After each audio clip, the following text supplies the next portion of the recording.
এখন শুধু একটা কথা বলতে চাই যে আমি তো ইচ্ছা করে জন্মাই নেই, আমাকে আল্লাহ আল্লাহ খোদা আমাকে এই দুনিয়া পাঠিয়েছে। তারপর তো আমি একটা মানুষ, তারপরে অন্য কিছু। আর মেয়ে হওয়া তো পাপ না, আমি তো ইচ্ছা করে জন্মাই নেই এই দুনিয়া। আমি আগে শুনতাম যে মেয়ে হওয়া নাকি পাপ, মেয়েদের নাকি মেয়েরা জন্মাইলে ওদেরকে মেরে ফেলতো। এখন নিজে দেখতেছি যে সত্যি মেয়ে হওয়া অনেক বড় পাপ, অনেক বড় অপরাধ। মেয়ে জন্মেছে বলে আব্বু তার পরিবারের কোনো বেশি, তারপরে পুরো দিন ধরে কিছু খাওয়া নাই, পানি খেয়ে আসি। আর রাতে যখন আম্মু কাছে বলছি যে আম্মু সকালে দুপুরে তো একটা রুটি খাইছিলাম, এখন কি খাবো? আম্মু বলে যে দুপুরে তো খাইছো, এখন আমার চুমুকে ঘুমায় পড়ো। আমি তারপরে আমার মুখে চুমু দিত আর আমি কাঁদতে কাঁদতে ঘুমায় পড়তাম। কখন আমি নিজেও জানি না, পেটে কি জানিয়ে। আজকে সকাল থেকেও কিছু খাওয়া হয় না, এখন তো দুপুর হয়ে গেছে আর এখন জানি না আমি কি খাবো। আর রাতে আবার তৃতীয় শুভেচ্ছা জানিয়ে শুরু করছি আজকে প্রতিবেদন। দর্শক, একটু আগে আপনাদেরকে জানিয়ে রাখি, আপনারা আমাদেরকে অনেক অনুপ্রেরণা দেন, অনেক সাহায্য করেন, যার কারণে আমরা এই অসহায় ফ্যামিলির প্রতিবেদনগুলো আপনাদের সামনে তুলে ধরার চেষ্টা করি। তা আজকে যে বোনটি দেখতে পাচ্ছেন আমাদের সামনে, তার জীবনে অনেক ট্র্যাজেডি। আসলে তার মূল কারণ হলো সে মেয়ে হয়ে জন্ম নেওয়াটাই তার পাপ। আসলে কেন মেয়ে হয়ে জন্ম নেওয়াটা পাপ শুনবো তার কাছে এবং আপনাদের জানানোর চেষ্টা করবো। চলুন আমরা কথা বলে জানিয়ে নেওয়ার চেষ্টা করি। আসসালামু আলাইকুম। ওয়ালাইকুম আসসালাম। কি নাম তোমার? আমার নাম SM আরকিয়া পলি, সংক্ষিপ্ত নাম পলি। পলি। আচ্ছা, আমরা জানলাম যে তুমি তোমার বাবার ভালোবাসা থেকে বঞ্চিত, কেন আসলে? আমি আমি সবচেয়ে প্রথম কথা, আমি মেয়ে হয়ে জন্মেছি বলে আমার বাবার কাছে আমি ঠিকমতো সেই ভালোবাসাটা পাইনি। আমার আমার আমার প্রতি আমার বাবার যে ভালোবাসাটা, সেটা আমি কখনো দেখিনি বাবার কাছ থেকে এত পাওয়া।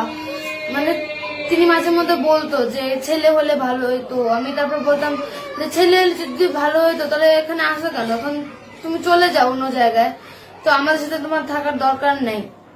মাঝে মধ্যে স্কুলে অনুষ্ঠান হতো, সংস্কৃতির অনুষ্ঠান, তারপরে এখানে দেখতাম বাবারা আসতো, তারপরে বাচ্চাদের সাথে এদেরকে মানে অনেক কিছু কিনে দিত, কিন্তু আমার সাথে এরকম কিছু ছিল না।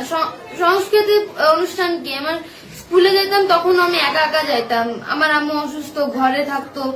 আর আর কোনোদিন আমি দেখি নাই যে আব্বু কোনোদিন গেছে আমার সাথে। যখন যাইতো সেটা হচ্ছে যদি বাসায় ঝগড়াঝাটি হইতো, যাও না কেন এরকম, তখন আব্বু যাইতো, কিন্তু যাইতো আমাকে দিয়ে আবার চলে আসতো। ওই আমাকে আশা লাগতো একা একাই, যেটা আমার খুব কষ্ট লাগতো। ছোটবেলায় এগুলো দেখে দেখে আমি বড় হয়েছি।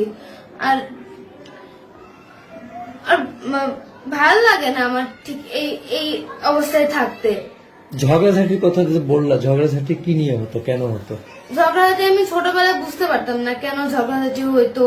মানে ওরা প্রচুর ঝগড়াঝাটি করতো, আর আমি এক কোণে বসে বসে শুধু কাঁদতাম আর ভাবতাম এরা কেন এরকম মারামারি করতেছে, কেন এত অশান্তি করতেছে।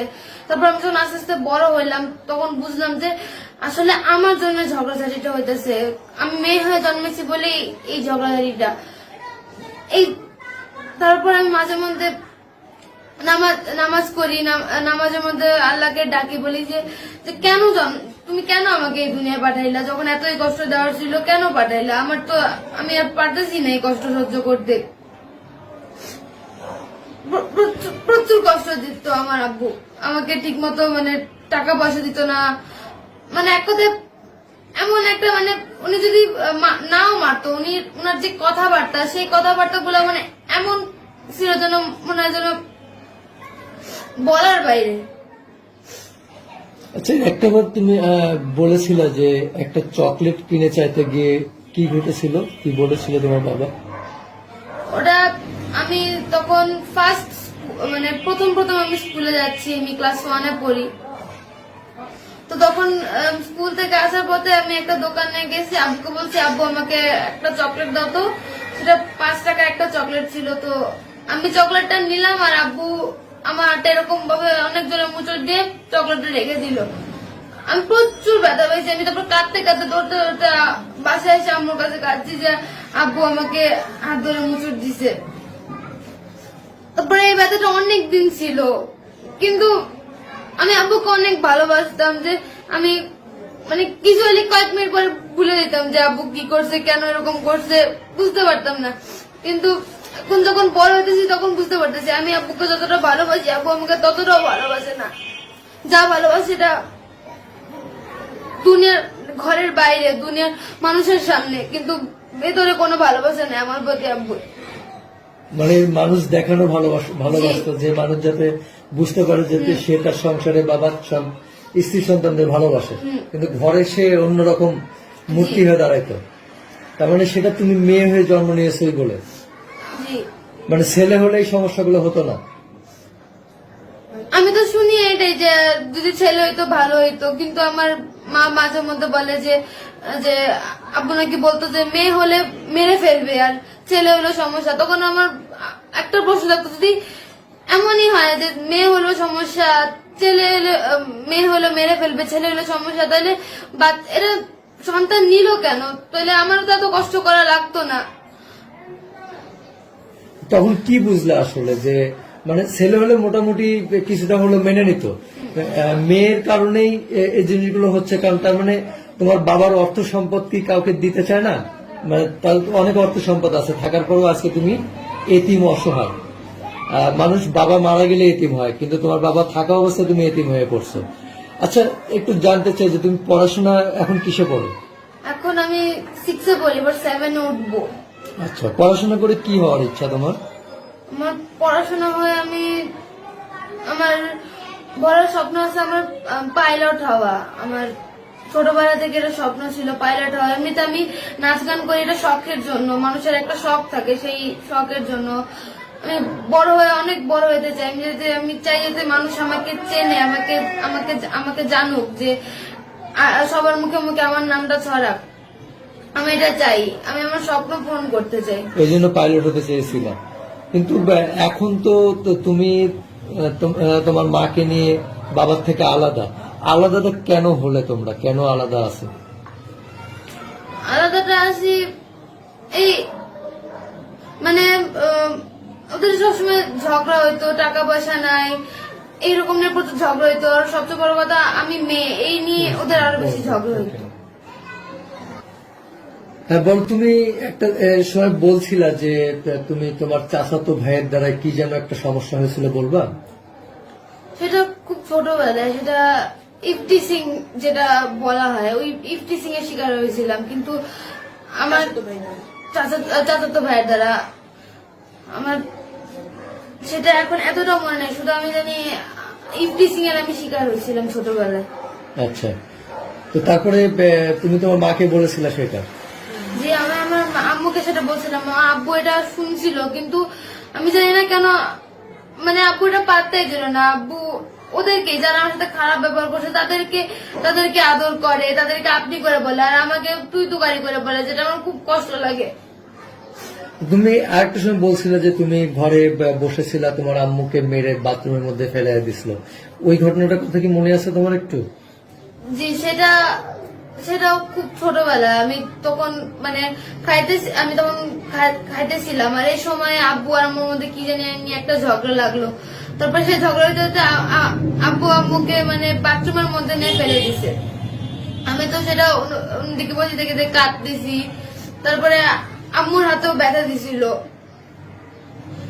আমি তখন বুঝতে পারতাম না কেন এরকম হইতেছে। যখন বড় হলাম তখন বুঝলাম যে এইসব মারামারি ঝগড়াঝাটি এগুলো আমার জন্য, কারণ আমি মেয়ে হয়ে জন্মাইছি। এই যে কথাগুলো যখন তোমার মনে পড়ে, বা যখন তুমি শুনেছো যে মেয়ে হয়ে জন্ম নিয়েছো বলে তোমার বাবা তোমাকে দেখতে পারে না, বা তোমার আম্মুকে অনেক সময় হুমকি দিয়েছে, বা তোমাকেও মারার হুমকি দিয়েছে, যার কারণে তোমরা এখন আলাদা থাকো, যখন এই কথাগুলো তোমার মনে পড়ে তখন ওই সময়গুলো তোমার কেমন মনে হয়? আসলে কি করো তখন? মানে প্রচুর কাঁদি। আম্মু থাকলে আম্মুকে জোরে জোরে কাঁদি, অথবা এমন মনে হয় যে মরে যায়, আর বাঁচতে ইচ্ছা করে না, এত কষ্ট। ঘরের একটা কোনায় বসে বসে কাঁদি যে তারপরে নামাজ করার সময় আল্লাহকে বলি যে কেন কেন তুমি আমাকে পাঠাইলা, আমার আর ভালো লাগতেছে না, তুমি আমাকে নিয়ে যাও, আমার পারবো না সহ্য করতে। এই যে এখন যে তোমরা 2-3 মাস হলো আলাদা রয়েছো তোমার আম্মুকে নিয়ে একা, কিভাবে চলতেছে তোমার সংসার বা তোমার এই ঘর ভাড়া দিতে খাওয়া দাওয়া কিভাবে চলতেছে আসলে? সেটা এই যে আমার আম্মুকে একজন আন্টি বলছে যে মসজিদে আমার যে সার্টিফিকেট আছে সেগুলো অথবা এগুলো নিয়ে বলতে, তাহলে ওরা কিছু কিছু দিবে।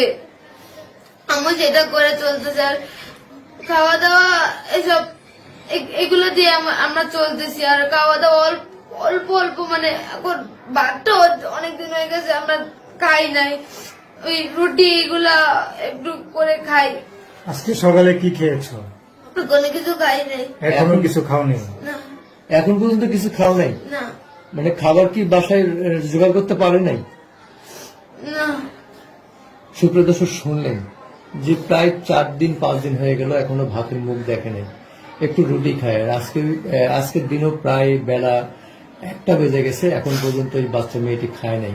আসলে কি বলবো যে একদমই ভাষা খুঁজে পাচ্ছি না আসলে, এতটা মর্মান্তিক আর এতটা জানোয়ার মানুষ হতে পারে যে এত সুন্দর একটা ফুটফুটে মেয়ে থাকা সত্ত্বেও সে বলে যে মেয়ে হয়ে জন্ম নিয়েছে বলে সে মেয়েকে গলা টিপে মারতে চায় বা সে আজকে দূরে, অথচ তাদের ভাস্তাদেরকে সে অনেক আদর স্নেহ করে, আর মেয়ে বলে তাকে আদর স্নেহ করে না। এরকম মানুষ এখনো পৃথিবীতে আছে। আর সৃষ্টিকর্তা জানি না যে আসলে সব মানুষদের কেন হাতে নাতে বিচার করেন না। এই যে তুমি আসলে প্রতিবেদনে সামনে আসলা, তুমি কি বলতে চাও দেশবাসীর কাছে?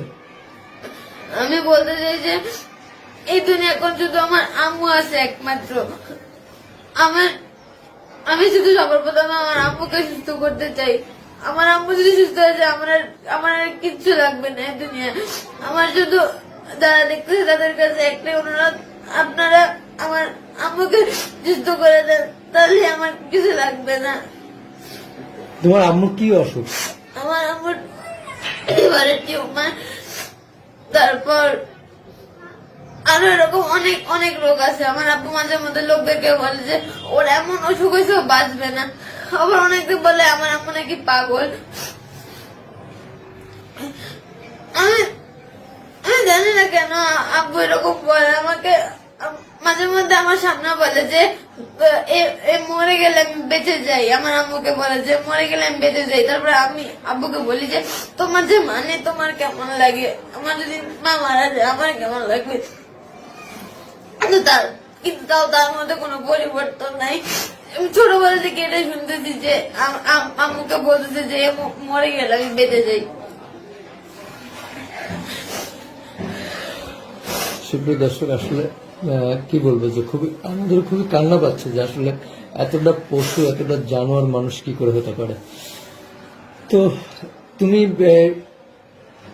মানে দেশে ও প্রবাসী যে ভাই বোনরা আছে বা তোমার আঙ্কেল আন্টি আছে, তো তাদের কাছে বিশেষভাবে তোমার কিছু আছে? আমি যদি চাইতেছি যে আমি আমার আম্মুকে সুস্থ করি, আর আমার যে স্বপ্ন আছে বড় হয়ে আমি সেটা পূরণ করা। আমার স্বপ্ন আছে আমি বিদেশে গিয়ে পড়াশোনা করব, আমি পাইলট হবো। আমার সেই স্বপ্নটা আমি যদি পূরণ করতে পারি আর আমার আম্মুকে সুস্থ করতে পারি। এই প্রতিবেদনটা দেখে হয়তো দেশে প্রবাসী অনেক লোক তোমার সাথে যোগাযোগ করার চেষ্টা করবে, তো সে কিভাবে যোগাযোগ করবে তোমার সাথে? আমার আম্মুর একটা বিকাশ নাম্বার আছে, একটু বলবে?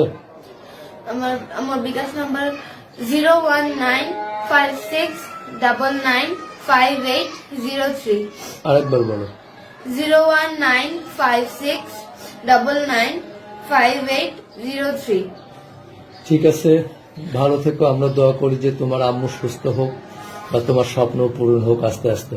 সুপ্রিয় দর্শক, শুনলেন এই ছোট্ট বোনটির কথা, তার কষ্টের কথাগুলো। সে আজকে মেয়ে হয়ে জন্ম নিয়েছে বলে সে বাবার ভালোবাসা থেকে বঞ্চিত, বাবা থেকেও এতিম। বাবার অনেক সম্পদের মালিক, তারপরও আজকে তার কিছু নেই। এটার একমাত্র কারণ সে মেয়ে হয়ে জন্ম নিয়েছে। তো আসুন না, বর্তমান তার মা খুব অসুস্থ, যে বাড়িটাতে রয়েছে বাড়িটার বাড়িওয়ালা তাদেরকে অনেক দয়া করে থাকতে দিয়েছে, ভাড়া নেয় না, হয়তো একটা সময় নেবে। তার মা রাত্রিরে এশার নামাজের সময় মসজিদে গিয়ে দাঁড়ায় থাকে, মানুষ যদি কিছু দেয় তো তাকে দেওয়া হয়তো তাদের খরচ চলে, না হলে চলে না। আজকে প্রায় 4 দিন 5 দিন তারা অনাহারে, হয়তো কিছু বিস্কিট পানি খেয়ে রয়েছে। কিন্তু আজকেই বেলা এতটা হওয়া পর্যন্ত এই মেয়েটির পেটে কিছু যায় না, কারণ কোনো খাবার তারা সংগ্রহ করতে পারে না। তা আসুন না দর্শক, আমরা এই অসহায় ফ্যামিলির পাশে, অসহায় বোনটির পাশে দাঁড়াই। সে একটা কথা বলেছে কথায় কথায়, যেতে সে যদি স্টাবলিশ হতে নাও পারে, তার মা যেন বেঁচে থাকে। তার মা যদি পৃথিবীতে না থাকে তাহলে হয়তো সেও থাকবে না। সে এমন কথা বলেছে যে মা না থাকলে আমিও হয়তো সুইসাইড করবো, কারণ আমার পাশে দাঁড়ানোর মতো কেউ নেই। তো এই বোনের কথাগুলো শুনে যদি আপনাদের ভালো লেগে থাকে বা কষ্ট লেগে থাকে, মনে দাগ কেটে থাকে, তাহলে অবশ্যই সহযোগিতা বাড়িয়ে দেবেন। যে নাম্বারটি দেওয়া হলো, নাম্বারটি বিকাশ করা। আশা করি সবাই পাশে দাঁড়াবেন, বিশেষ করে ওর মাকে সুস্থ করার জন্য সহযোগিতা করবেন এবং ওর পাশে দাঁড়িয়ে ওর স্বপ্নগুলো পূরণ করার চেষ্টা করবেন। এই প্রতিবেদনটা দেখে যদি একটু সহযোগিতা বাড়িয়ে দেন তাহলে আমাদের সার্থকতা। তা আপনারা এরকম যদি পাশে থাকেন অসহায় মানুষগুলো, তাহলে আমরা দেশের আনাচে কানাচে এরকম অসহায় প্রতিবেদন তুলে ধরার চেষ্টা করবো। দর্শক, আজকের মতো এখানে শেষ করছি। সবাইকে অসংখ্য অসংখ্য ধন্যবাদ। আসসালামু আলাইকুম।